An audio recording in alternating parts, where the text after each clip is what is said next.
Well, good Friday afternoon, ladies and gentlemen. Of course, I'm Steve Novotney, and of course, here you go, folks. Camera is on. Well, again, good Friday afternoon, ladies and gentlemen. Nice day out there. Not as nice as Wednesday was, and yeah, a little bit of chilly weather coming your way over the weekend, but not bad, not bad. Not 10, not 5, not snowy, not sleety. Hey, we're approaching spring. Say that with me. Spring.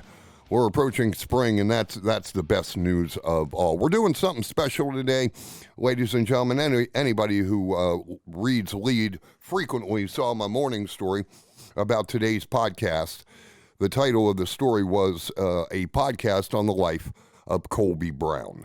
Gwen Wood, of course, is Colby's mom, the young lady that I've worked with for several months, well, more than a year now, just understanding the story, searching for answers, things like that. That series, technically this morning's story, was the 10th chapter in, this thing that I started back in January. The plan was to finish up in late August, the 1 year when Colby died down in Huntington. I'm going to tell you the whole story, so just be patient. But my plan was to finish it up, to conclude the series with some answers for the mom, for the sisters, for the dad, for the family, for Penny, his dog, everybody sharing out there. So many people love this kid, and he was only 19 years old. Let me introduce Scott Mumper, 27 years with the United States Air Force, 21 as a federal investigator, and we all got started on this, after the passing took place in Huntington, West Virginia. Scott, thanks for joining me today and being my special investigator on this case. Thanks, Steve. I appreciate you having me today, and I always love working with you. Well, thanks. You're welcome. You got to stay in that mic, brother. You really can't wave around. You got to get right in front of those letters and talk to us. I got you, man. See better? How much better that is? There you are. I'll even turn that little wimp voice of yours up. Oh, you gonna put a little bass in my voice? There you go. Like that? All right, so folks, let me go ahead and put this out there. The day was August 26, 2019. Colby had moved back to Huntington for a sophomore year. He was on a Promise Scholarship and retained it after his freshman year down at Marshall. Did very, very well. Colby wanted to go into business. He wanted to make some money. He wanted to be somebody. And he took Penny, as I said, his dog, he took Penny with him. Penny, he got the biggest room in the apartment with a couple of roommates, and Penny and him moved on in. And as I said, it was his first day of his sophomore year when he tragically passed. After working over the summer, Colby had about $4,000 in the bank. Was expecting a pretty nice return too, because young guys they tend to save their money, until they get somebody in their lives to go ahead and spend it all for them. So he spent his summer with family in Cameron, mom close by, Gwen. Even went to Myrtle Beach with the family about a month before returning to Huntington for that sophomore year. He had best friends everywhere he walked, everywhere he talked. Colby Brown was known not only in Cameron, but throughout many areas of the upper Ohio Valley as the Golden Boy. Colby was a star for any athletic team he played for, and he was a dragon for Cameron High in every sport possible. He played baseball. He was great. Played basketball. He was one of the best. And he was the quarterback for the Cameron Dragon football team. War number 9. Nobody forgets that now. Colby's first day of his sophomore year at Marshall went exactly as planned, ladies and gentlemen. Exactly as planned. He went to the gym to better his body. He went to 2 classes to improve his mind. He even made some plans with a female, maybe a little bit more than a friend. Then he went to a friend's. Well, several friends lived in the house. They were playing Madden, the football game on PlayStation whatever version. And they did that for a couple hours. And they did a little partying too. Gwen knows that. Everybody knows that. The boys told not only the state police that, but also the private investigator. And we're going to get into that private investigator's report, a report that cost Gwen $5,500. Scott and I are going to talk about that here, shortly. But right around 5 p.m., Colby started not feeling well, right, Mom? That's right. Just didn't, all of a sudden they smoked a little weed, all of them, all 6 of them. Yeah. One bowl, okay? If anybody knows about weed, one bowl, unless it's a giant bowl, right. One bowl of weed isn't all that much weed. No. Okay, it's really not. Maybe you catch a buzz. Yep. Maybe. It's not going to make you sweat. It's not going to make you go, crazy or anything like that. One bowl. One. Unless the boys are lying. Right. Little beer drinking, guys hanging out, smoking a bowl, playing games. Happens almost every day near college campuses countrywide. That's right. Okay, normal. Went to the gym, went to his 2 classes, made plans with a young lady for the coming weekend, and then went and played video games with his friends. That's correct. And even had some communication during that time frame on his phone. He was texting. He was FaceTiming a little here and there, and doing what guys at that age normally do. Yep. So then, according to his friends, he didn't feel well. He got up. He went down to the bottom floor, went into a small restroom. He was either sweating or throwing water into his face. But when one of those friends saw him finally, he said, I got to go. I got to go. None of them saw Colby alive again. Those friends at that house playing those video games were the last people to see Colby Brown alive.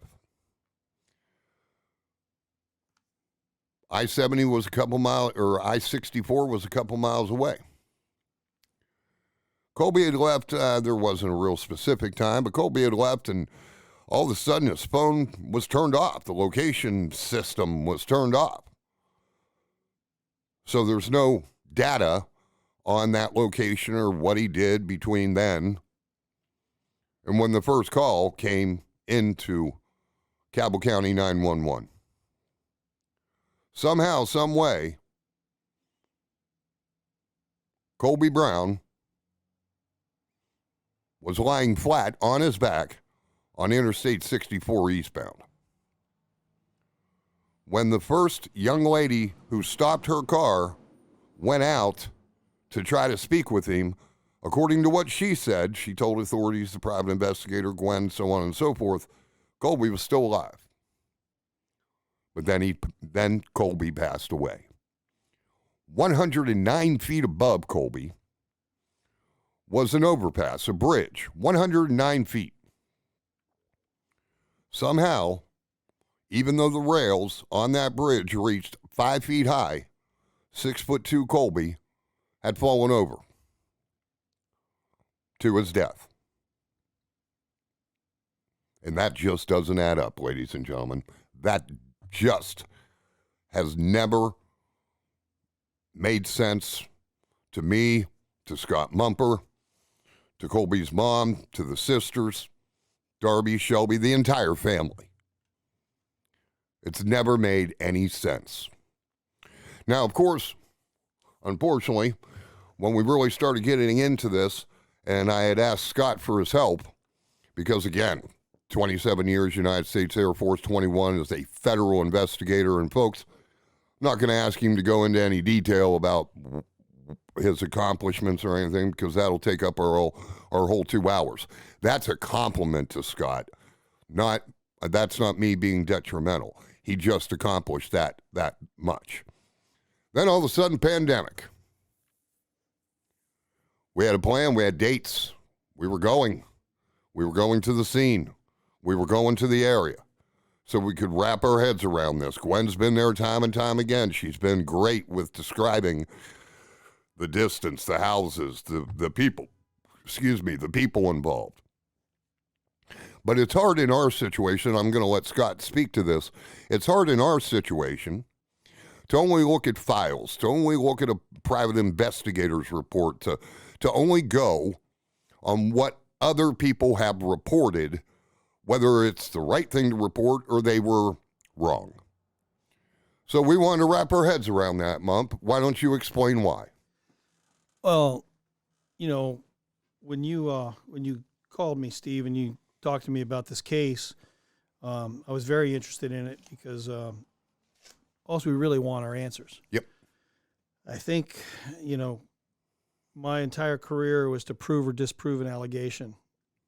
The mom, particularly, Gwen, was very upset when the first scenario was immediately going to suicide. Let's rip the covers off. I don't believe with the activities that this young man did, 19 years old in college, hanging out with his friends, there's nothing in his past that has come to light that would indicate that he was a troubled young man for any reason and would have climbed that rail and purposely put himself on that interstate. So there's many theories. There's different things that could have happened. We have not yet gone down and done interviews. I do look forward to that. Yes. I think that it's going to be important to... Yeah, let me just tell you, we want to speak to the investigating troopers. Yeah, definitely. We want to speak to the private investigator. Sure. It needs to go the way it needs to go. We want to talk to the friends. It is that simple. Because the friends hold the last couple of hours of Colby's life. They're the only ones that can tell us about those last couple hours. That's right. And to be completely transparent here, the young men that were friends of him, of Colby, is, people were questioning their integrity. People were asking, well, how come nobody, stopped him from getting in the car and driving off? And there was no reason, actually, that we know of. Again, nothing that has come to light that would indicate that they should have. No, he did not say where he was going. No, he just said, I got to go. Didn't say he was going back to his apartment to Correct. feed the dog or take the dog out, Penny. Right. It gave no, according to what they've told us. Yes. And that's what we have to go on. Right. He didn't say anything about where he was going and whether or not he was not feeling well. Right. And piece by piece, we can make anything sound simple and to the point, or we could make it nefarious. His phone was turned off. Well, maybe the battery was dead.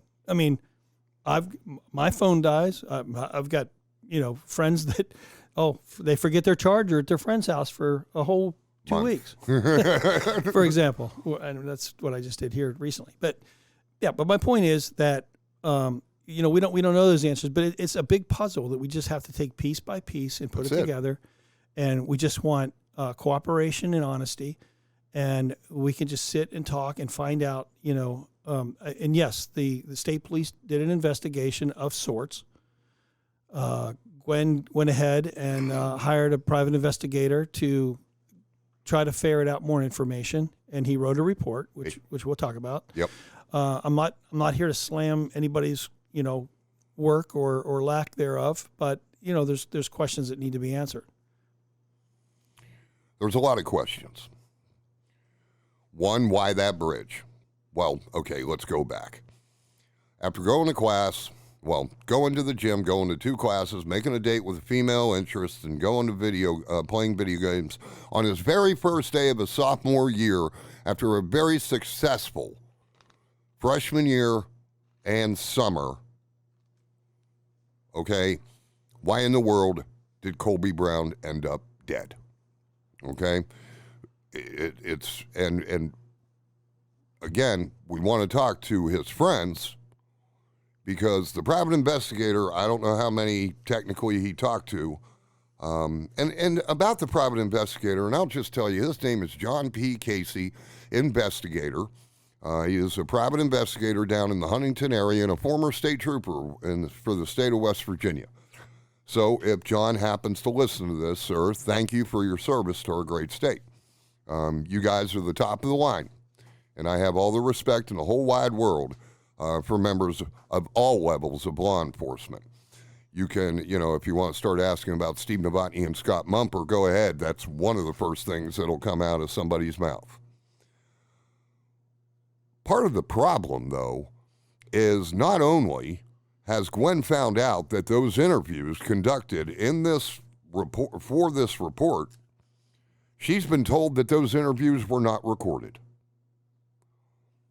As a 30-year veteran of journalism, of the journalism industry, I can tell you that I have every single one of my interviews that I have done recorded. I have boxes of tapes. I now have thumb drives. I now have a 2 terabyte external drive so I can transfer all of those interviews. It's good to do that. Number one, when you're getting paid $5,500 for, Mom, what would you say, seriously, a 20-page report that really half of it is documentation from the Department of Health and Human Resources, the coroner's report, the toxicology report, sorry, I'm getting ahead of myself, so on and so forth. I mean, $5,500 to collect this, well, as a journalist, it kind of makes me wonder if I went into the wrong business.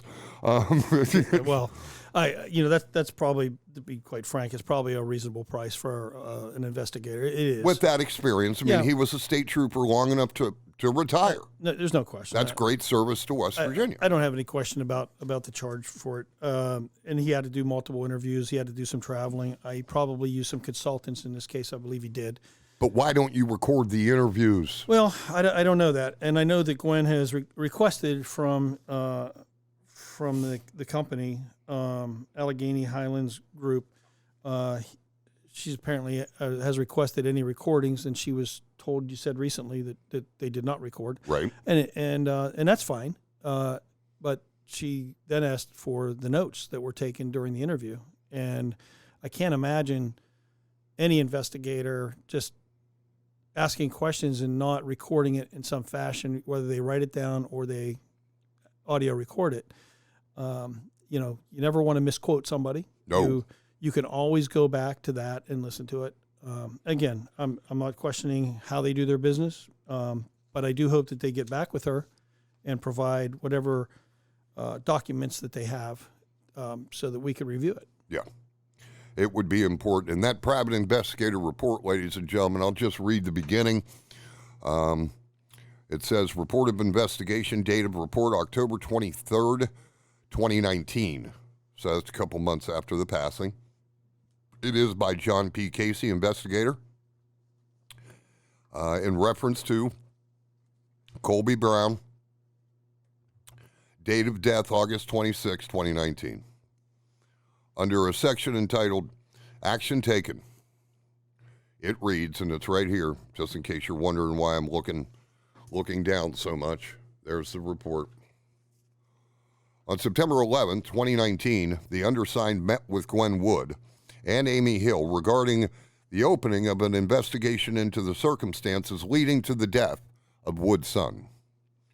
The facts known at this point are that Colby Brown, 19-year-old Marshall University student, fell to his death at approximately 7 p.m., August 26, 2019, after leaving the residence of a friend, John Crow. The descendant fell approximately 90 feet from the McCoy Road Bridge. Actually, the Division of Highways has corrected Mr. Casey. It's 109 feet. In Huntington, onto the eastbound lane of I-64. Corporal Winnington and Sergeant Joyce of the West Virginia State Police are reported to be the investigative agents assigned. The manner of death has been stated currently as a suicide. Then there is a list, ladies and gentlemen, several names, including names of his sister and others. Mr. Casey says certain individuals were identified as potential witnesses to events and communications leading up to the final episode. They are as follows. Avery Dowo, of West Liberty, West Virginia. Darrow, sorry.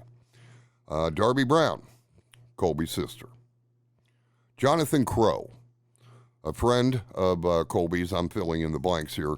A friend of Colby's that spent a summer in Cameron working the pipelines, made pretty good money, stayed with the Wood family or the Brown family, or both. Mr. Casey wrote, Mr. Crow was a friend of the descendant and was reportedly with him on the date in question and witnessed his behavior shortly before the descendant left the residence.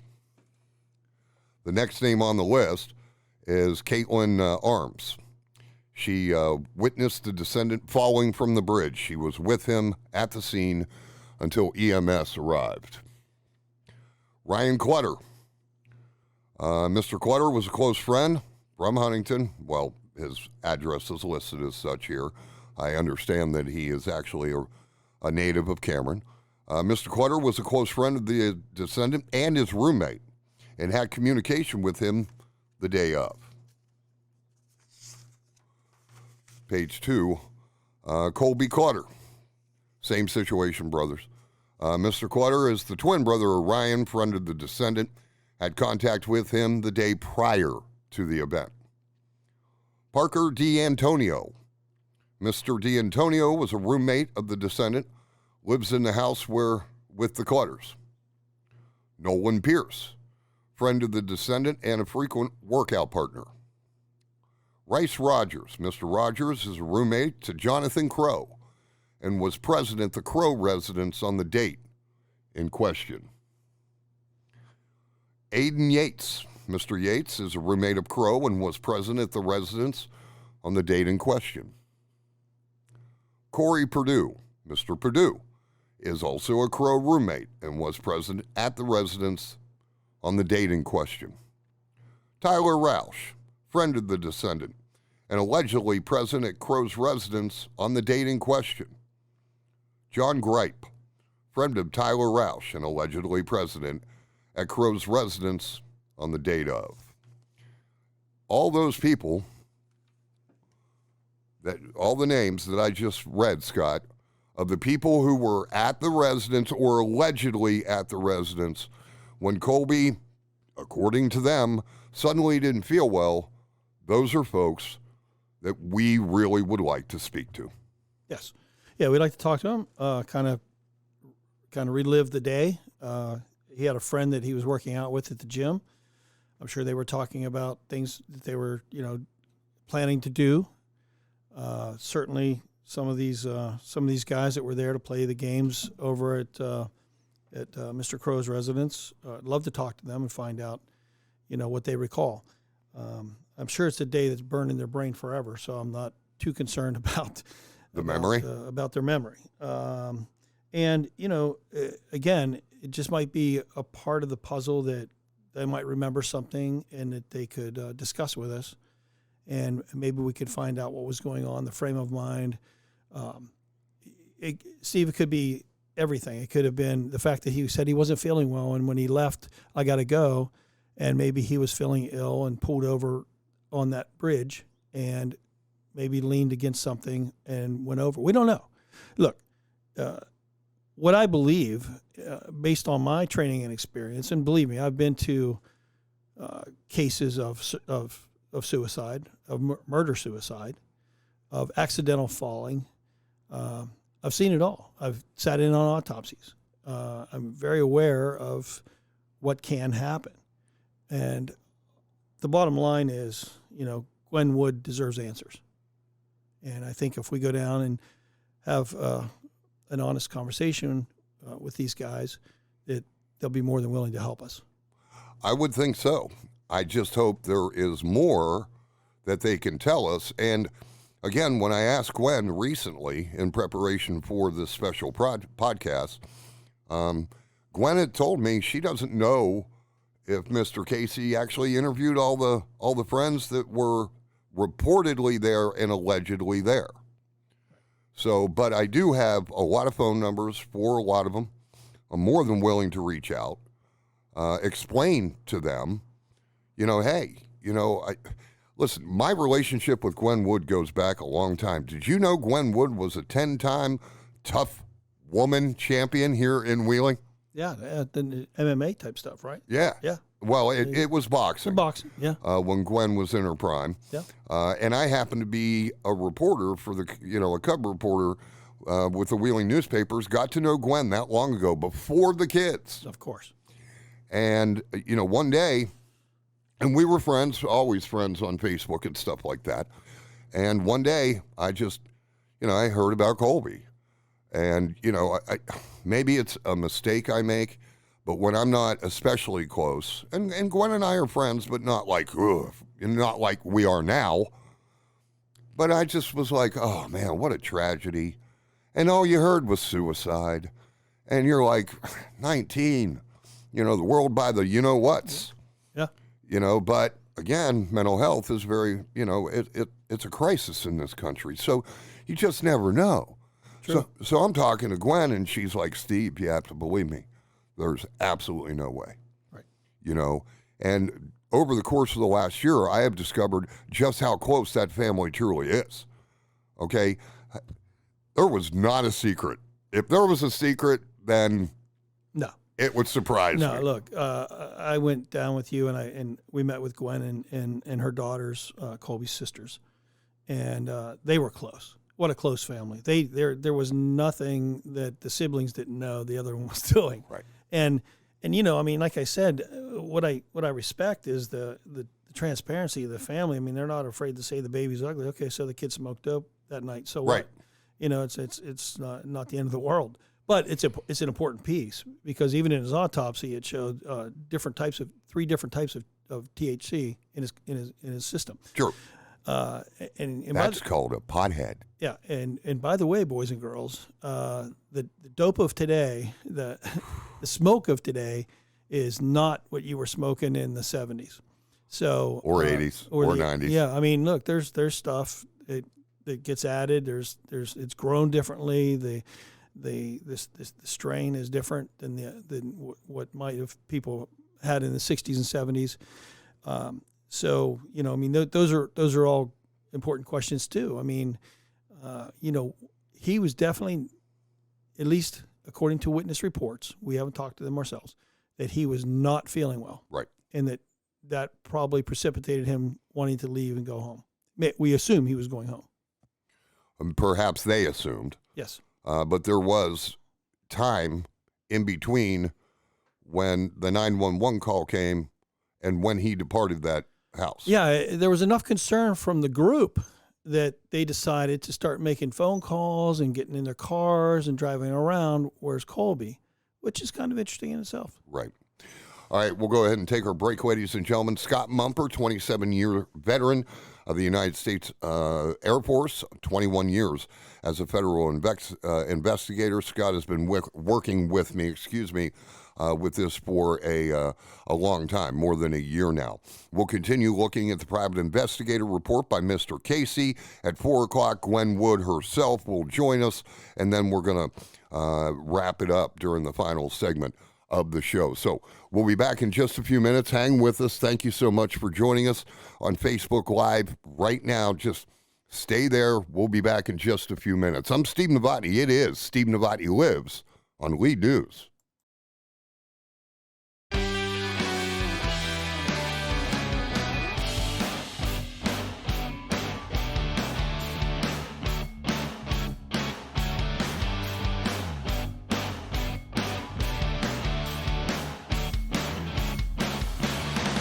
Welcome back to the show, ladies and gentlemen. Today's show is dedicated to the life of Colby Brown. Colby was a young man, a 19-year-old sophomore, first day at Marshall University. Somehow, someway, Colby Brown ended up on I-64 eastbound to end his life. Again, welcome back, ladies and gentlemen. Scott Mumper is here, a gentleman that was with the federal government for 27 years. Gwen Wood, Colby's mom, she's going to join us beginning at about 4:05, and then we'll have a last segment wrapping everything up. I have gone through a lot of the first couple of pages of the private investigator report that cost Miss Wood $5,500. Scott has said that, you know what, I'm not going to be critical of that. You know, I mean, the guy's retired from the state police, you know, probably worth every dime. Now, what the report continues says, you know, that they talked about some of Colby and, you know, what he was like, what he did, his athletic career, all that, and what social media devices he used, you know, things like that. And discussed with Gwen was, you know, possibly unlocking the Browns' phone. Scott, it took months, literally months, for Gwen Wood, the mother, to gain access to that phone again. That just doesn't seem normal if the state police has already concluded that it was a suicide and really communicated back and forth between Gwen and them sparingly. Yeah, that happens. Unfortunately, you know, you're on the law enforcement agency's time. They may have more pressing cases. They may have, because I know they were going to try to unlock Colby's phone and his computer to see what kind of, I mean, look, and there's good reasons for doing those things. I mean, for example, let's take the scenario that suicide was going to happen.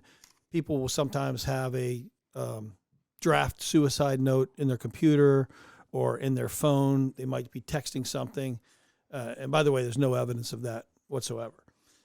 The timeliness is always a problem. I have another case that actually I'm probably going to be talking to you about soon, where, you know, 2 years later, the family are just now getting phones for some folks that passed away. Really? Yeah. 2 years, and there was some. That just doesn't sound normal to me, and I'm not because I watch NCIS or you know, it's all fixed in an hour. 47 minutes technically. Yeah, well, that's true. Yeah, commercials. So, you know, you do want to get into the phones. I wish that, and I have not seen, and correct me if I'm wrong, Steve, I've seen no evidence of any text messages and things like that were really, I mean, other than what Gwen gave us, that would indicate there was any, you know, reason for foul play. It wasn't like ill will. No ill will. Zil. There was no threats. There was no, you know, I mean, look, let's just rip the covers off this thing. You know, he's a college kid. You know, was there anything going on at a fraternity? Was there any type of hazing going on? No evidence of any of that. Right. So, but the point is, it's something that has to be looked at. Now, this particular private investigator said that, according to the report, he had hired a consultant that he had done previous work with. Right. And that they were able to get into it. And he briefly just glazed over the fact that there was no, I forget the words he used, but viable information was retrieved from the phone. Well, and, you know, apparently, you know, he spoke with a female that I've mentioned about making plans with, Miss Darrow. And she recalled, according to the report, Brown expressed that he was looking forward to seeing her for the weekend. Yeah. And that he seemed generally happy. Yes. Yep. Okay. She recalled past conversations where he told her that he would like to try cocaine and mushrooms. Yes. As a matter of fact, there was evidence that he, and I won't say who the other kid was, but one of the guys there had done shrooms a day or two before. Right. Yes. Now, anybody that doesn't know psychedelic mushrooms, what I mean, I don't know, Scott, if you know. I mean, in college. Not for personal use. Okay, in college. I can assure you. You know, it's disgusting, but, you know, it's like weed on steroids. Right. Yeah. You know, listen, one of the reasons why I understand this case and a lot about the case is because, and everybody out there knows it, I'm not, you know, really shy, been a angel forever. But remove your halo, please. Yes, thank you. Now, let me continue with the report to get your reaction, Scott. On 9/14/19, the undersigned, which is Gwen, and Mr. Casey's wife traveled to Huntington and met with Matthew Christus, Goldie Auto Dealership. By prearrangement, Christus had obtained and copied video camera footage from the lot security camera. The video was examined on the date in question. It revealed nothing in terms of observing activity on the McCoy Road Bridge, the overpass from which Colby fell. The bridge is within the view, but is situated at too great a distance to observe any detail. The footage does establish a probable time of the fall in that I-64 eastbound is observed ceasing movement at approximately 6:59. A copy of this footage is a part of this report. On the date, an extensive search was made for other surveillance cameras of the residents along the most likely path taken by Brown on the date in question. That I've not seen. Again, the PI report goes on to detail a lot of the steps that have been taken by Mr. Casey, his wife, and the consultants hired. Yeah, Steve, basically, this is a standard law enforcement activity for any crime. You want to see if a business might have a surveillance camera. Often criminal activity is caught on them, both outside cameras or, for example, let's say a robbery was done at one business and the individual might have went into a 7-Eleven who had an internal camera. So the guy's wearing a red shirt and a blue cap. Oh, look, there's a guy with a blue cap and a red shirt. Maybe that's the guy. And they could freeze frame it, take pictures. In this case, what they were doing in this auto dealership, they did have outside cameras facing the bridge, but it was so far away and relatively grainy that there's no, you don't see anybody falling from the bridge or anything like that. All you can see is the traffic coming to a stop. So apparently he had already fallen. It may have even fallen on the film, but you can't really see it. There were trees. There were some other issues there. Here's the big mystery that I've referenced so far during this podcast, and I'm just going to explain it now. On page 5 of the PI's report, it states, and I'm going to read this so you can really get my point. On the day in question, which, of course, August 26, 2019, one of the roommates recalled Brown coming to his house, Crow, to his house to play video games, Madden, and party a little. Brown was in good spirits when he arrived at approximately 4:45 to 5 p.m. He recalled that Brown was at the house for approximately 2 hours and that they had smoked marijuana that Brown had brought with him. Off to the side, reportedly, that marijuana had been purchased in Morgantown. Shortly before Brown left the house, Crow recalled that it was sometime around 6:45 or so, he recalled Brown seemed to be extremely disoriented and stated that he did not feel like himself and wasn't feeling good. He recalled that he was unsteady on his feet and abruptly went downstairs to the bathroom and was seen leaving by Aiden Yates, one of the boys there. Crow recalled that Yates, Rice Rogers, and Corey Perdue were all there playing with them and that everyone was having an enjoyable time.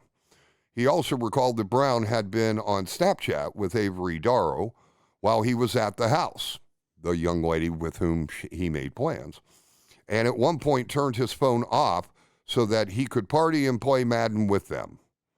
No one knew where Brown was going and that he left abruptly. He described his change in demeanor to be very strange and certainly not the person that Brown was ordinarily. Yates indicated that he had seen him leave, that he had come from the bathroom and was either sweating or had splashed water on his face due to observing that his shirt had moisture around the collar area. They checked in the bathroom to see if he had thrown up, but did not observe anything. He indicated that he then started calling friends to see if they had seen or heard from Brown because they were concerned that he may be ill. At some point, Rice Rogers heard sirens and observed EMS vehicles going up 8th Street. Initially, no one connected this with Brown leaving. Shortly afterwards, Crow and the rest got into vehicles and began to search the near vicinity to see if they could observe Brown or his vehicle. They also continued efforts to contact friends to inquire if anyone had heard from him. At approximately 10 p.m., Crow and his group observed some Huntington City police officers at the Speedway. It was a gas station on A Street. They stopped and asked the officers if they had seen Brown. They showed a picture of him, and the officers replied that he had just left the scene of a fatal accident on the interstate and that the victim was Brown. Here's my question. These guys, first day of school, they were together a couple of days prior when everybody moved back home. Why'd they let him leave?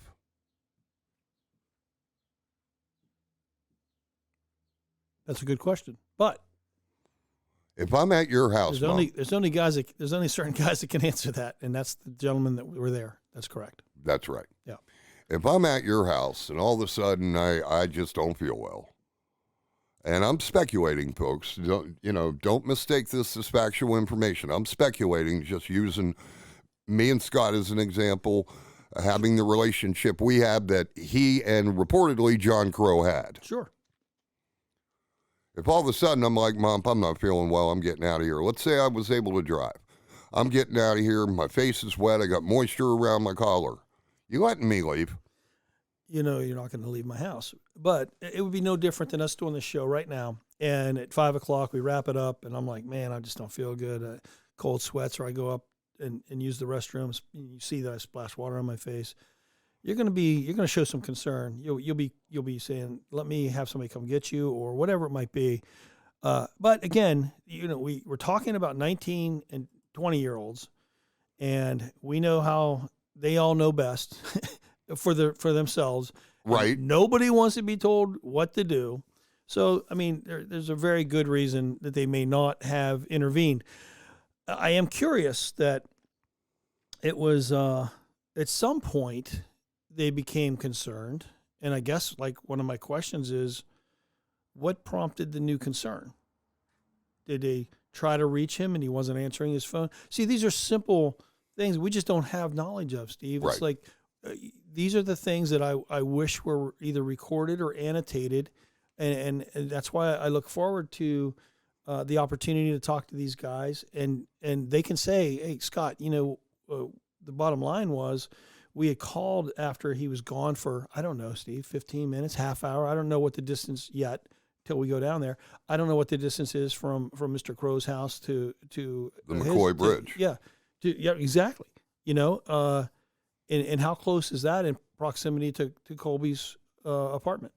So those are going to be, I'm going to love the fact that we're going to be able to physically be there and be able to look and see, and it may all make sense, and we will come up with some very good answers for Gwen. At least that is our goal. Right. And hopefully, and Jonathan or John, or depending on what you're going by these days. Yeah, have them call you and contact you. Yeah. I mean, John Crow. All the guys. If this reaches you, we would love to speak with you. And in this report, according to Mr. Casey, quote, Crow indicated a willingness to speak with the undersigned for any reason in the future. Yeah, there's no reason for these guys not to talk to us. Right. And that's another thing too. I mean, let's be real, completely transparent here. Some of these guys' names have been brought up in circles, and maybe not a very favorable way, and that's not fair to them. They are, all of them are allegedly all good friends and only want the truth. But if there is something that happened, Steve, this is a real important part. If there is something that happened there that day that has not come out, I promise you there's a good chance it's going to come out. It has been a year now. There are a lot of people that are college age that know these guys, and people talk and whatnot. If there was something that happened, whatever it might be, it may be just a small, and look, at that age, let me ask you a question, Steve. Did you ever make any mistakes when you were that age? Heck yeah. Okay. I made mistakes, made bad decisions. Right. Okay. So we just want the truth. And I think anybody that's listening to this would agree that the family deserves to know what happened that day. Let's put it to rest. That's the only thing we want to know. That is it. All right, now as far as, and we've got about 4 minutes left in this segment, and then we're going to bring on Colby's mom, Gwen Wood. But 109 feet, that's a long way to fall. Yeah. I could tell you I had real quickly, I had a case when I was an Air Force OSI agent at McClellan Air Force Base, and there was a worker that was putting HVAC in on a 2-story aircraft hangar that actually fell through the roof, and he landed, and it obviously became deceased. Completely accidental, but that kind of a fall, you're just not going to survive it. No. And it's I feel bad for Gwen and the entire family of that loss of a brilliant young man with a very brilliant future. The autopsy report, ladies and gentlemen, and I'll just show you the diagram real quick. It's obvious to me, and I'm sure to Scott Mumper, that he fell from the McCoy Road Bridge, and landed primarily on his right side. He had an open fracture, 1, 2, 3, and a wrist, 4 on his right arm, a femur fracture, upper leg, an open tibia-fibia fracture. And what that means is you could see bone. Yeah, compound fracture. Yeah. Compound fractures. On the right leg, he had an open tibia fibula fracture, a femur fracture. On his back, ladies and gentlemen, on the left side, there were abrasions. On the right side, spiral rib crepitus and a pelvic fracture. Nowhere in the report does it estimate at what speed Colby fell to the ground and hit the eastbound lanes of Interstate 64. But he was still alive, according to the young lady. She said a prayer. And she said a prayer with him, He yes. did not die alone, for what that's worth. And I can tell you that matters. That matters. Caitlin Arms is that young lady. And again, according to the report, Miss Arms witnessed the descendant falling from the bridge. She was with him at the scene until EMS arrived. What Caitlin has told the family and investigators is that she didn't see him from the beginning. She was traveling eastbound and then saw a human body fall to the ground wearing a T-shirt, tennis shoes, and shorts, gym shorts. And she pulled over immediately, got out, traffic was stopped, and she said a prayer. She said a prayer with Colby. And then Colby passed. Steve, one thing real quickly. Got about a minute. Let's talk real quickly about the car up on the bridge. We're told by the family that as far as they know, that car was not processed, which I find interesting. And I'd like to get some more details about that, because a situation like this, it should have been searched. Were there any drug paraphernalia? Was there any vomit? Was he sick? Those kind of questions. Was the seat moved up to the side where the Colby was driving, or was somebody else driving? Not my height, your height. So yeah, I mean, it should have been way back, but apparently it was just towed away and put into compound and got from the family later. So interesting. And that car, ladies and gentlemen, according to what Gwen told me the last time when I asked about it, remains in Cameron, West Virginia. So hopefully we can go and do that. Okay, folks, we're going to go ahead and take our top of the hour break. When we come back, Gwen Wood, the mother of Colby Brown, the young lady who has been searching and searching and searching for answers ever since. Why? Because not one person in their family, not one family friend, not one cousin, relative, sister, pseudo-brother, nobody who knew Colby Brown believes that Colby Brown took his own life. We'll talk to the mother here in just a few moments. I'm Steve Novotney. It is Steve Novotney Lives here on LEDE News.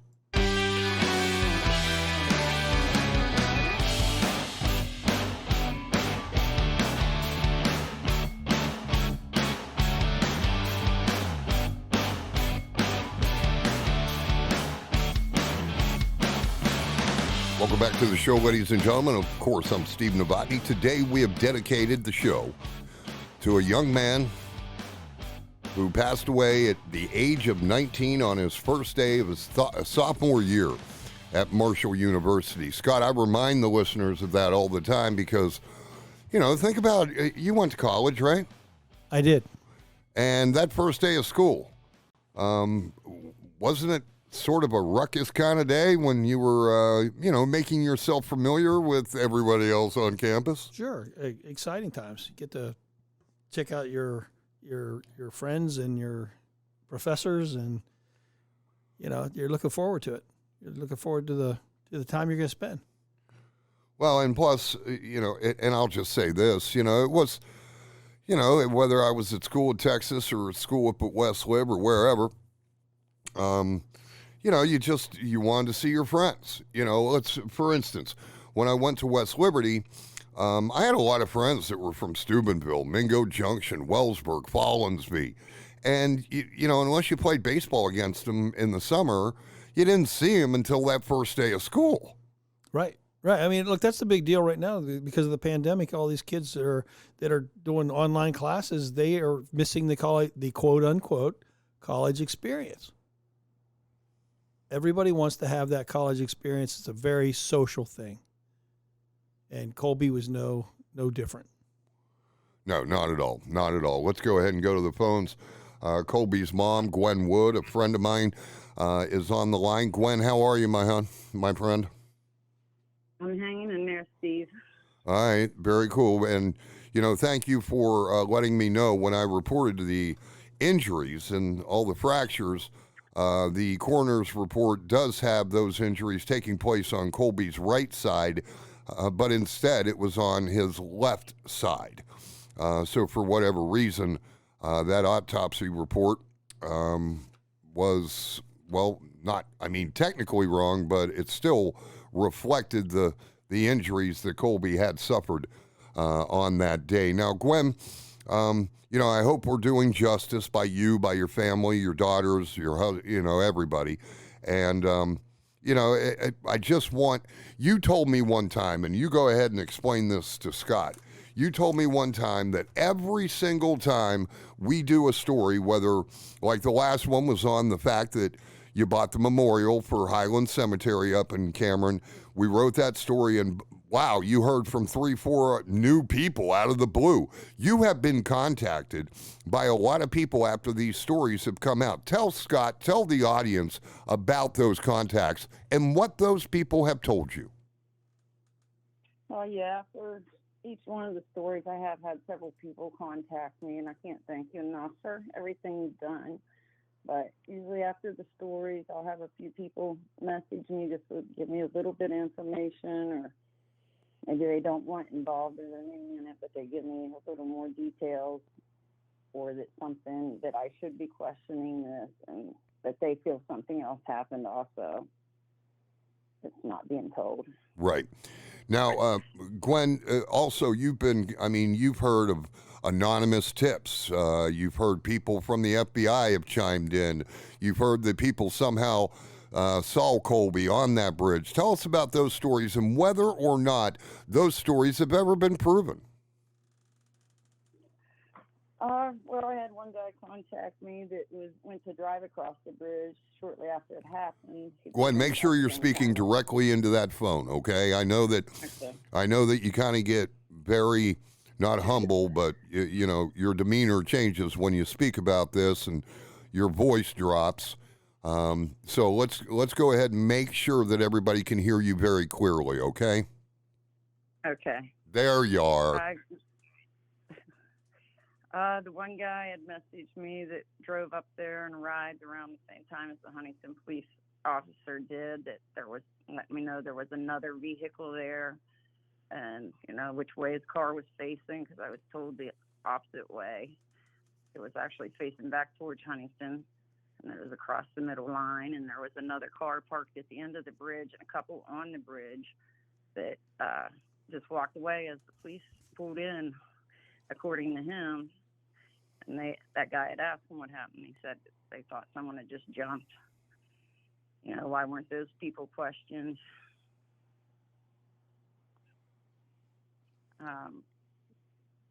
And then in January, 5 months later, then the state police tell me that they had an anonymous tip online of two boys that were driving through and saw him pacing back and forth. And when they asked him if he was okay, went to get out of his car, he just put his hand on the railing and dove over head first.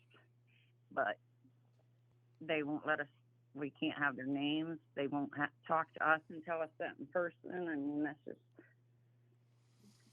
if somebody saw it, why wouldn't they reach out to us and tell us in person? I can't just go on an anonymous tip that they got 5 months later. That's hard for me to believe. And that Colby just suddenly, I mean, he was what, 6'2", Gwen? 6'4". 6'4". You know, those railings on the McCoy Road Bridge are pretty high. Yeah, and again, that's speculation. I would be very curious to this call that came in because, you know, I mean, you have to look at motivation, but let's realize that there's some pretty sick people out there that just want to keep stirring things for whatever reason. But it's something that they can identify who the caller was and go and talk to them directly. Did they indicate to you that they at least did that? They said that they did, but that those people said they would not talk to us or didn't want to give us their name. Okay, there's a lead right there. Thank you. Yeah, so there you go. Now, Gwen, you heard me during the first hour of the program say and try to explain that you and Shelby, Darby, Colby's dad, the entire family, friends like Sharon and so on and so forth, you guys were pretty close-knit, pretty much knew everything about each other, correct? You are correct about that. Is there a chance, Gwen, that perhaps Colby wasn't always 100% honest with you and the rest of his family? I don't feel he would have been. He was always honest and just told it how it was. Sure. Now, in the private investigator's report, Gwen, it says that John Crow would be happy to speak with you about whatever. Do you think that's still possible? Do you think that, you know, if you reached out and said, hey, John Crow, I've got a couple of people really looking into this. They've been doing it for about a year. The pandemic was a major interruption. Can they come see you? Do you think John Crow would say, absolutely, Gwen, whatever they need? Or do you think he wouldn't return the phone call? Well, I hope that he would, but I don't feel he would. We haven't heard from him since right after the funeral. So, okay, tell the audience, John Crow was the only one who was playing video games reportedly that afternoon, whom actually came to the funeral. Is that correct? Yeah, he actually came to my house a few days later. I brought some of Colby's things up and brought the weed that he said that Colby had and told me he had taken it to the frat house that night in case the cops showed up at his house, which I handed over to state police. It was supposed to be tested, but when I asked about it a couple of months ago, they said no, that they wouldn't do that on a suicide case. So just so I get this straight, so the state police, the West Virginia State Police, said that they were not going to test the remnants of the same weed that was smoked that night? Correct. I said that they wouldn't do that in a suicide case. But what if it wasn't a suicide? Exactly. Okay. When I handed it over, that's what I was told was it was going to be tested. But okay. And I'm not sure. I just have a hard time trusting anything. That first initial message said that Colby disappeared. And then the next morning, right after I found out, I called from 5:30 a.m. till 11:15, and it just kept going to voicemail. My daughter's calls kept saying call canceled. Finally messaged one of Colby's roommates, wanted to know why John wasn't answering, so he called us back around 11:15, 11:30. I mean, that's close to 6 hours. He said, sorry, I fell asleep and my phone died. And who does that? If he was your best friend, are you just going to go to sleep and let your phone die? Or were you avoiding my phone calls for 6 hours? Mr. Crow had an interesting job in a bar. They had these little carts that would replace, and we did, this was included in one of the chapters that we've worked on. Gwen, there was a card that Colby had given to him by John Crow that allowed him to go into a certain bar and drink despite only being 18, 19 years old, correct? Correct. Tell us about that. Tell us about what you have found out about that free pass thanks to Mr. Crow. Well, Colby had just told me that he had, acted like he was interested because he wanted that card so he would be able to get into that certain bar. Interested in pledging a fraternity, correct? Correct.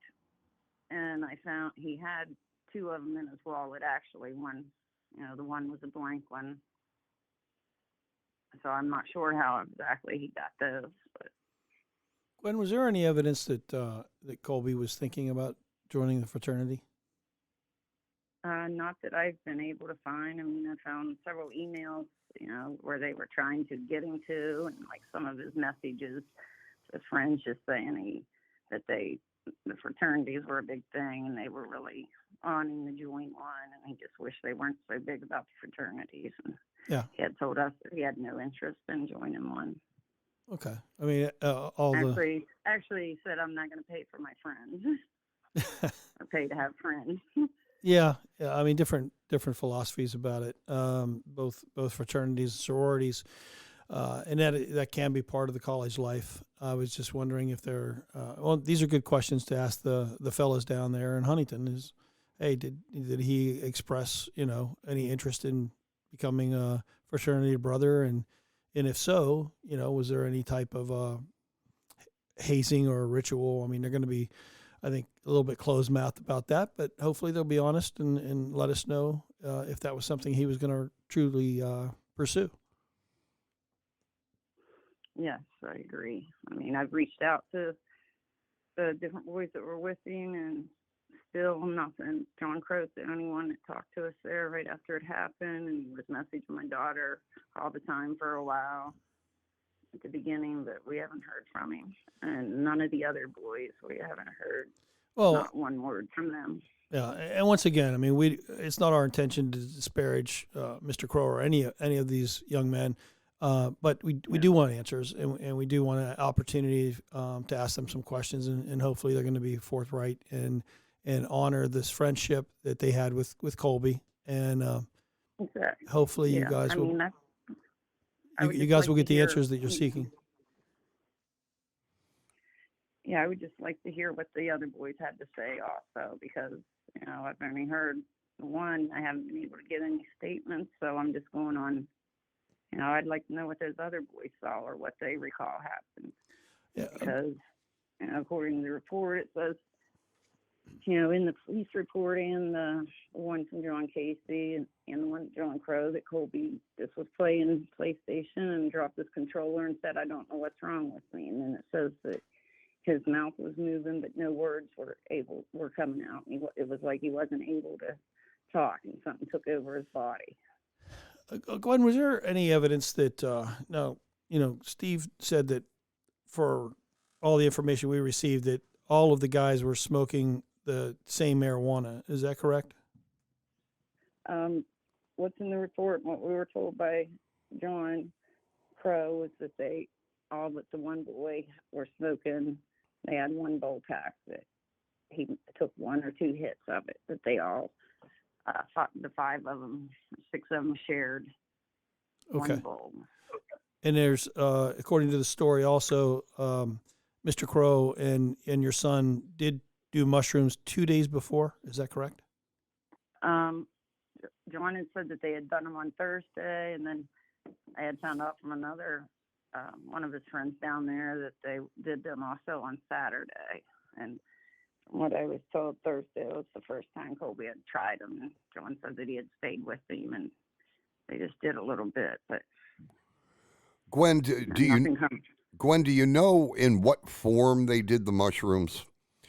And I'll spell it out for you.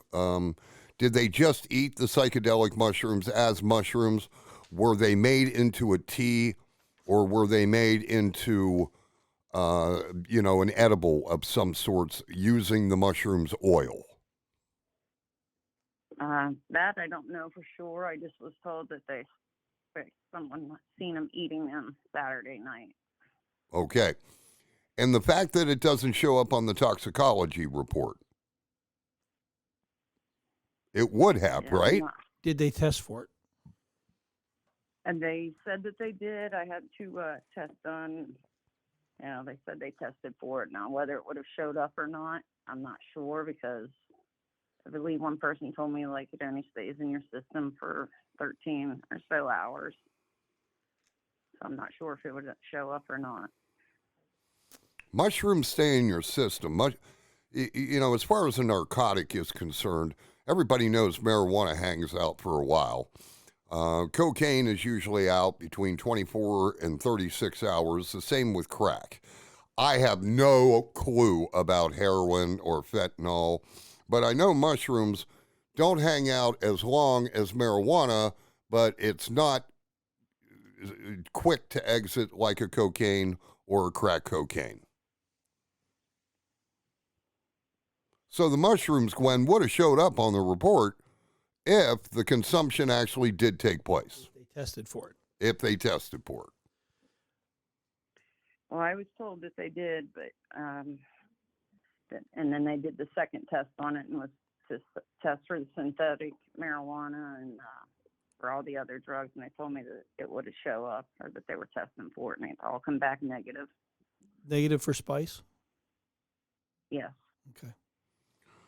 Now, Gwen, as far as the private investigator, you have told me that this report that cost you $5,500 told you very little information that you didn't already know. Tell us about that. Yeah, I mean, most of the report was information that we had gave him and wanted him to follow up with. And then, of course, there's several mistakes in that report. He told me that they all gladly handed over their phone and let him hook up to it. And then when I got the thumb drive, looked at it, I called his wife. I was like, these are just screenshots that the boys gave them, and links to their Facebook page. There's nothing else there. And she said no, that they were adamant and would not let them hook up to their phone. But in the report, it said they all gladly handed over their phones and let them connect to it. Very inconsistent. Also, you have asked Gwen, Mr. Casey, for the recordings of the interviews that he had conducted. Mr. Casey, however, failed to record those interviews?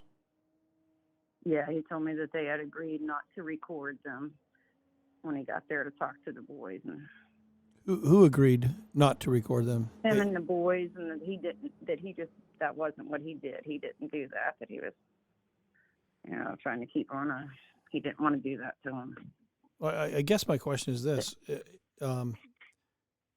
just so I have some clarity. So they made that as a stipulation, or did he say, hey, I'm not going to record this, let's just talk freely? Or to my understanding. Or did they say, no, you can't record me? I'm just curious.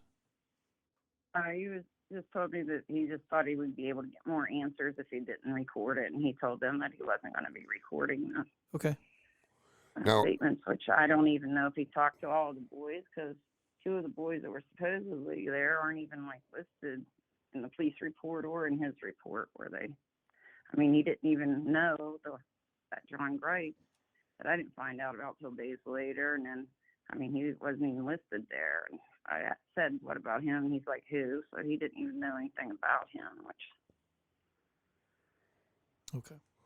All right. Now, Gwen, you and I have also discussed, all right, if they didn't record, we would like to see Mr. Casey's notes from the interviews.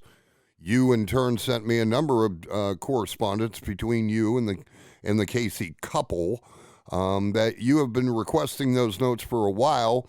You have been promised over and over again that those notes would be sent to you. but still, they never have been. That's correct. Yeah, I've been requesting since April of last year. I asked you this morning to ask again. Have you made that request again? I did, and I haven't no response from either. No response whatsoever. Nope. Gwen, while we still have you, and I do have a final question to ask you, and I will here in a moment, but just so the audience, the people in the audience, perhaps they're not completely and totally familiar with this case, and I would seriously suggest to those folks, there are 10 chapters, 9 chapters listed under suicide. No way. And then, of course, a podcast on the life of Colby Brown that published this morning. I strongly encourage you to go ahead and check that series out. But Gwen, what answers that you don't have right now do you need? What does Colby's mother need to know? Tell us that. We just need to know the truth. What happened that day? What was going, through his mind? Maybe it could have been in so many different things. It could have been something medically going wrong with him. I mean, if he wasn't able to talk and he said, I don't know what's wrong with me. And then they stated that, when he came out of the restroom, that he said, I just need to lay down. But then he just disappeared. They said at first, but then they saw him getting in the car. Then the story's changed a few times. And why the police won't give me the statements from those boys? If they thought Colby just disappeared, then why was John calling his phone at 6:49 and 6:51, and then 6:51 his location ends and everything ends? I can't track nothing off of that after that. Like his phone was turned off like 10 minutes prior. His health app, I got in that. Why wasn't the same amount of steps when he left there as when he got there to get back to his car? I mean, he got there and he did, there was movement for the first 10 minutes and then no movement for 2 hours. And that little bit of movement and the phone gets shut off. Is that an app that he had on the phone, Gwen? Yes. And that actually measures his footsteps and his activity? Yeah, and flights of stairs and, I mean, as long as he had his phone with him, but he stopped responding to everybody. He got there at 4:25 and stopped responding like between 4:30 and 5, and that's when the movement stopped also. And everybody, that was odd. Why were they searching for him 15 minutes after he left and calling everybody? Yeah, I was curious about that myself. I had talked to Steve, and I said, why? What sparked the sense of urgency for them to get in their cars and start looking for him? Yeah, and they called several people. I mean, there were several people called. People were messaging him at 7:14, wanting to know if he was okay. So they were already alerted. They said the PlayStation, they played PlayStation the whole time. Well, Colby got there at 4:25. The PlayStation didn't get logged into till 5:45, and from 5:45 to 7:15 or 7 p.m. So an hour and 15 minutes. They didn't play for 3 hours. He didn't drive around for 3 hours. He was at Colby's apartment, I know, within the hour after this happened, and sat there for a couple hours. Right. His roommate said that he was going into their apartment, and I believe Colby was saying he was heading over to John's house. Is that right? Correct. Yes. Okay. Now, Gwen, when you went there to get some of Colby's belongings, who did you meet at Colby's apartment at the house? His both Clutter boys were there, his roommates, and then John came over too. So John Crow was there? Yes. Okay. And when you went in to collect Colby's belongings, was anybody ever really alone in the house when they were looking for, Colby's property? I'm not sure about that. I don't know. I know on his phone, it looks like his phone and laptop started to sync around 5:56 p.m. and then again at 9:02. So does that mean somebody was on his phone or his laptop? And then they kept calling and wanting to know what his password was for the Find My iPhone, even after the incident. Who was days after? Who was calling? His roommates, and kept asking if we knew the password for his laptop. So, I mean, somebody was either on his phone or his laptop. Gwen, at one point, I'm not sure if it was Darby or Shelby, but when they told me they went to the house, one of the boys would not leave them alone anywhere in that house. No, they would not. They followed us every room we went. They wouldn't let us be alone in any of the rooms. Okay. All right. So a lot of questions, ladies and gentlemen. You've heard it from Colby's mom, Gwen. A lot of questions still left. And, again, Gwen, you've been a warrior at this. And, every time you've requested additional information from the state police, you've had to do it several times. Every time that you've requested the reports or the notes to the interviews that went into the private investigator's report, you've been promised in the past that that information would be sent to you, probably promised 5, 6, 7 different times based on what you sent me. I mean, you've got to be one of the most frustrated human beings on this planet, simply just trying to find out what happened to your son. Yeah, it's hard. It's really hard. I can tell. That question that I wanted to ask you, and then I'll let you get going so you can listen to the rest of the show. Gwen, go ahead. What? Go ahead. Okay. Gwen, I would like to ask your permission for Scott and I to move forward, proceed on your behalf when we contact Colby's friends, perhaps, some names in the report, the private investigator, and the investigating state troopers. Do we have your permission to proceed? Yes, absolutely. Okay, so that means myself and Scott Mumper will come up with our plan, and now that the pandemic is kind of, well, I don't want to say it's going away, but it's lessening. Hopefully Scott and I will be able to come up with a travel plan to get there and ask those folks, especially the people in the report, some of the questions that we've already discussed during this special show. No, that would be great. I mean, there was a couple more things I wanted to add, like with the medical examiner, maybe if you get with them, because possibly it was a miscommunication there, because they said there was 2 witnesses. Well, there wasn't 2 witnesses that actually counted. That was the 2 people driving by that just seen him halfway. They didn't see from the top, so they didn't actually count as witnesses. I mean, were they told there was 2 witnesses and they just from there assumed that there was 2 witnesses that actually seen him jump, and that got miscommunicated somehow? I mean, when I kept requesting the autopsy, what had them rule it a suicide so quick that they just didn't even look into any of this. And then another thing was on that Cabell County 911 page at 6:53, it was posted I-64 between the 8th and 11th mile markers of the interstate will be closed due to an incident. It could be sometime before the eastbound lanes reopen. Please find an alternate route. I mean, why was this posted? Was something else going on up there? Because that's right where this was happening. And I can't get any information on that, which is kind of odd to me. We'll try to clarify it. Now, I'm going to, real quick, Gwen, before I do let you go, we had some comments during the first hour of the show.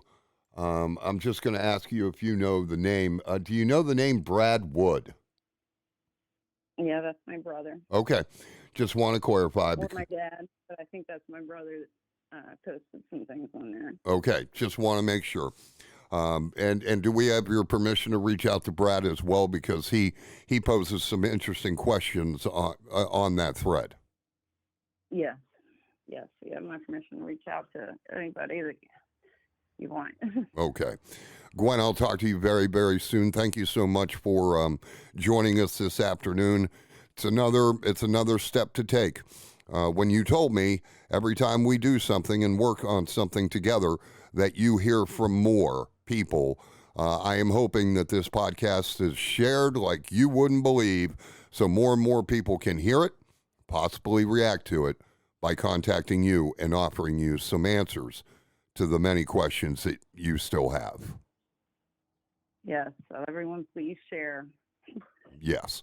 All right, my dear, I will talk to you in the very near future. Thank you again.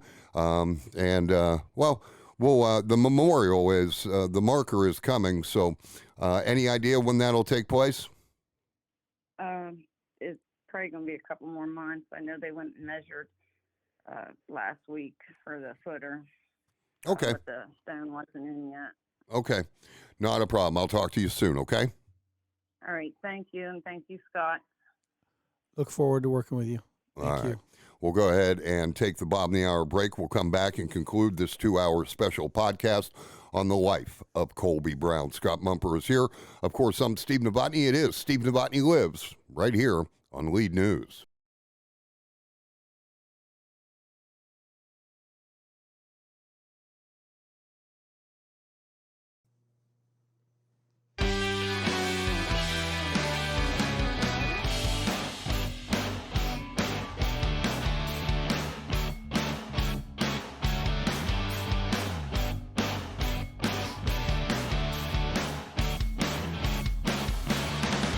Welcome back to the show, ladies and gentlemen. I'm Steve Novotney. The show, Steve Novotney Lives, on, of course, LEDE News, where the show will also be put up on Spotify, Pandora, right? Yeah, Pandora, iTunes.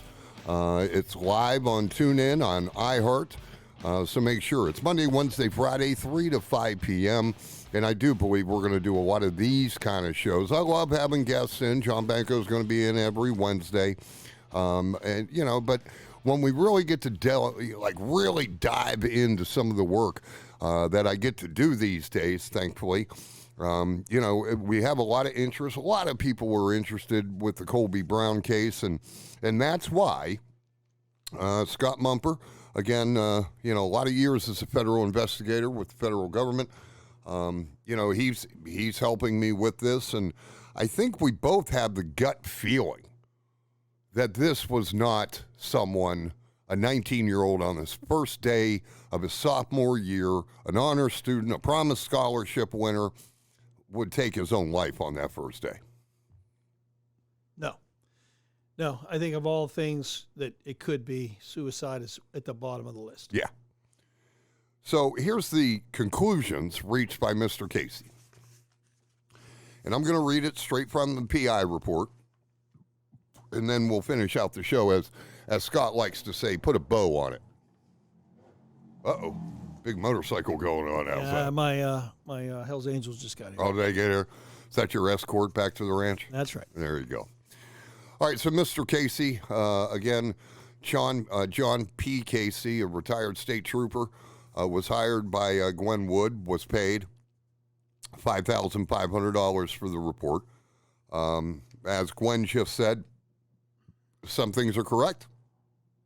Very few things are new. And there are several mistakes within the report, including the autopsy was done backward. The autopsy report was done backward. Okay, so conclusions by Mr. Casey. Colby Brown's telephone is still with the West Virginia State Police Forensics Unit and will be available when they have concluded their examination. It is uncertain when that will be complete. Now, just to update everybody, Gwen Wood, the mother, has the phone now. She has the phone and she has the laptop. Paul White's examinations of the various phones, Paul White being the consultant, various phones owned by those certain individuals permitting the examinations, did not include with any information adverse to the current understanding of the facts in this matter. There did not appear to be any contradictions of statements previously made by any of the parties involved. His forensic examination of Colby Brown's computer revealed a long history of drug use, primarily marijuana, suggesting that Brown, as well as others, were more than just casual users of the drug. There was nothing developed during the examination that shed any greater light on the critical matter at hand. There was nothing found on this device that indicated there was any deceptive communication or practice pertaining to the immediate issue.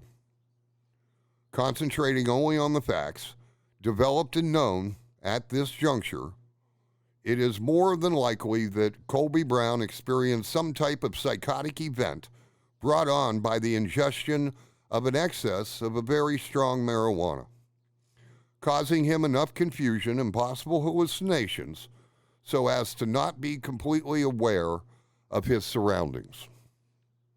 There are multiple medical studies addressing this phenomenon, albeit previously noted to be uncommon, but now occurring more frequently since the advent of the development of stronger cannabis strains in recent years, along with more liberal attitudes toward usage, causing greater and freer participation in use than in past years.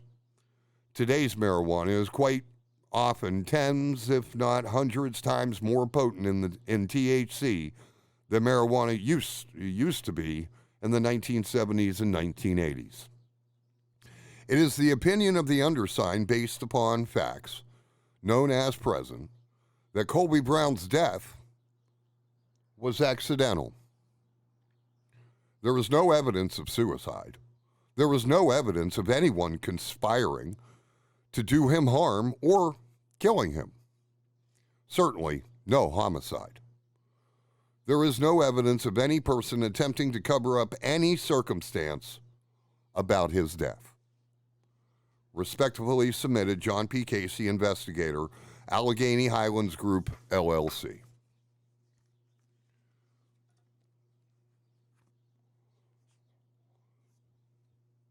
Every individual, every human being's brain, mind, say what you will, operates differently.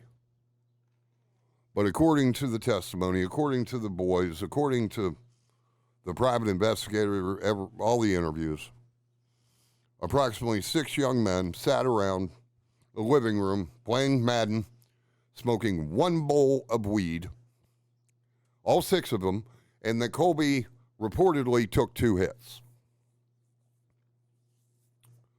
I've not heard, unless, Scott, it's laced with something, but if it's laced, why would the other 5 boys not feel like jumping off a bridge? Correct. Yeah, and we don't know if Colby had anything different in his pocket. We don't know if he went to the restroom and ingested something different. We just don't know. But I do know that it should have shown up in toxicology on the autopsy report. Yeah. Now, when we were speaking of the psychedelic mushroom, Scott, you repeated a couple of times, rightfully so, if they tested for it. Tell us about toxicology reports. Tell us, I mean, why wouldn't they just test for everything? And I mean, this is a young man, a 19-year-old. I keep repeating this, but first day of college. Went to the gym, went to both classes, made a date for the weekend.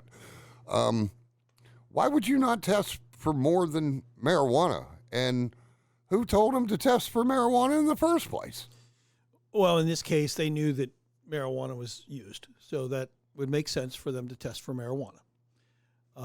Often, Steve, I hate to say it, but it boils down to cost. I mean, some of these testings can be very expensive. Okay. And I mean, I'm not making any excuses for any law enforcement agency or any forensic autopsy examiner, but I can say, I mean, it would be possible. There are some tests that might still be available. I do know that they usually hold a vial of blood for future testing. I assume they did in this case, but I don't want to assume anything. It'll have to be something we would have to check out. I also do know, Steve, there's other tests that are available to the family should they want to go through the expense of hair follicle, for example. There is the science behind that is interesting. You can see what kind of drug somebody used in the sequence in which they used it. Okay. So let's say that Bobby goes out and he uses marijuana 3 weeks ago, and then he uses cocaine 2 weeks ago, and then he uses heroin this week. In that hair follicle, you would be able to see when sequentially the drug was used, that it was present in his system. Scott, I have a quick question just out of curiosity. Sure. Does your hair have to be long for that? Or can No, but they would have our to, little bit? They would have to have enough. It's mainly in the root is what they're after. So yeah. Okay, I didn't know like if you needed a long flowing head of hair. Oh, I was wondering why you were shaving your head while we're doing this show. right. Yeah. No, it was an honest question. No, yeah, it's a good question. You know, it's kind of like me not knowing how long, heroin or fentanyl stays in your that's system. An example. I don't know. Yeah, and listen, you and I are going to be talking about fentanyl cases here in a little bit coming up. But, I mean, I didn't see fentanyl even looked at in here, and especially in today's college market. We're having fentanyl overdose left and right over here. Yeah, we are. So, I mean, there's reasons. The cost seems to be the big part as to why, and they were given information that marijuana was used certainly the day or so before. I don't know if they tested for the shrooms, and I don't even know what that test would have to be, but it would have to be something that would have to be ordered. Now, as far as the young men that did spend time with Colby Brown the day in question, his friends, August 26th, 2019, we'd love to talk to you. Yeah, absolutely. The old saying, the truth sets everybody free. Not that we are assuming guilt on anybody's behalf, because we're not. Absolutely not. There is just that window between 4:45 and going on 7 o'clock that he was with you and not communicating with others. Right. And look, I know that they've been interviewed by several entities. I mean, the state police officers, I think initially were the folks that were investigating the death. But again, when I ask you a question, because I've already have an assumption of a suicide, my questions are going to be far different than, hey, is it possible that he tried this drug or he did that drug? Is it, did he show you anything that he had in his pocket? Was there anything that he talked about, getting shrooms or whatever it might be? Did he take something out of his pocket and sprinkle it on the bowl for his hit? Right. Or did he ingest it privately? These are quite, and if any of these guys have any of these answers, then we just want to talk and ask good questions. Absolutely not any type of threatening manner whatsoever. We just want to get to the facts, and let's put this thing to rest, and let's give Gwen and her family peace of mind. That's right. And it is what it is. Now, this information that Gwen says recently came in to state police, I would love to hear exactly what was reported back, even if it was anonymously reported. What did they supposedly see and say? Right. Yeah. Jonathan Crow, Ryan Clutter, Colby Clutter, Parker D'Antonio, Nolan Pierce, Rice Rogers, Aiden Yates, Corey Perdue, Tyler Roush, John Grape. We're going to reach out to you. We have contact information thanks to the PI report for several of you. The others will just hope. My email address, guys and ladies, because I'd love to speak with Caitlin as well. Steve Novotney at yahoo.com. SteveNovotney at yahoo.com. If you forget that, then you can go. You can send something to info@ledenews.com. And anybody, not just the folks that are on the witness. These are the only witnesses that anybody's aware of. Okay, there may be other people that had contact with Colby sometime during the day, or had conversation with him prior to that, or had conversation with any of the witnesses. Feel free to contact, LEDE News and Steve Novotney. Steve Novotney at yahoo.com, info@ledenews.com. Appreciate it. We'd love to talk to you. This isn't about finding a guilty individual. This is about finding peace. Truth. This is about finding why This is about why in the world does a young man, 19 years old, went to the gym to better the body, went to the class to improve the mind, made a date with a female interest, played video games with friends. Why in the world does such a guy end up where Colby Brown ended up? Don't know.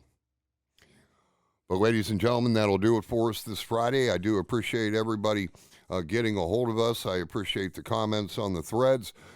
Please go to LEDE News or, your favorite podcast platform. We're on Pandora. We're on Spotify, iHeart, TuneIn, iTunes, you name it. We're on it. Go ahead and share this. Get it out just as you have done all the stories that I have written with the Wood and Brown families. Get it out. Let's see if we can get more contacts. Let's see, folks, if we can give Gwen Wood, her daughters, Colby's dad, the entire community of Cameron, everybody who embraced this child when he was alive and continues embracing his memory today. Let's see if we can finally close this case with the real factual information. Why no longer Colby Brown is with us. Thank you so much, ladies and gentlemen. I truly appreciate it. Thank you, Scott. Big time. Can't wait to continue working with you on this. Yeah, man, I'm excited about it. I think that we got some good stuff to do in the future, Steve. Yep.